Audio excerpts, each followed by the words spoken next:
అనగనగా ముమ్మిడి వనమనే ఒక అందమైన ఊరు. ఆ ఊరిలో సత్తయ్య అనే ఒక రైతు ఉండేవాడు. ఆ రైతుకి 2 కోడిపుంజులు ఉండేవి. ఆ కోడిపుంజులు 2 ఒకరోజు ఇలా మాట్లాడుకుంటున్నాయి. నీకంటే నేనే బలవంతుణ్ణి, నేనే ఎక్కువ సామర్థ్యం గలవాణ్ణి అని ఒక పుంజు అంటుంది. ఇంకొక పుంజు, లేదు, నీకంటే నేనే ఎక్కువ బలవంతుణ్ణి, శక్తి సామర్థ్యాలు నాకే ఎక్కువ ఉన్నాయి అని ఇంకొక పుంజు అంటుంది.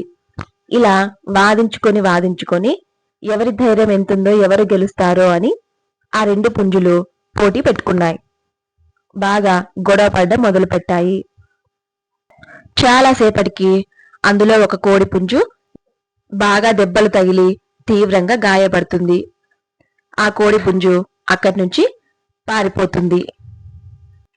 గెలిచిన కోడి పుంజు ఇలా అనుకుంటుంది, నన్ను మించిన ధైర్యవంతులు ఇంకొకరు లేరు, నా దెబ్బకు అందరూ పారిపోవలసిందే అని విజయ గర్వంతో గట్టిగా అరుస్తూ పెద్దగా కేకలు వేస్తూ డాన్స్ చేస్తూ ఉంటుంది.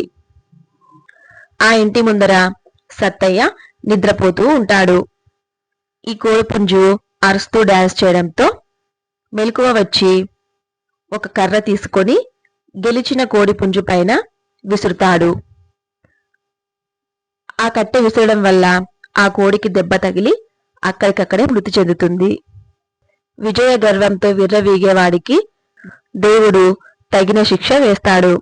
గెలిచినా ఓడినా అంతా మన మంచికే. ఈ రోజు ఓడిపోయిన వాడు రేపు గెలవచ్చు, ఈ రోజు గెలిచిన వాడు రేపు ఓడిపోవచ్చు. గెలుపు ఓటమిలన్నవి సహజం. ఈ కథ మీకు నచ్చినట్లయితే మన ఛానల్ను సబ్స్క్రైబ్ చేసుకోండి. ఇలాంటి మంచి కథలు మనమందరం కలిసి మరెన్నో తెలుసుకుందాం. Thank you for the watching.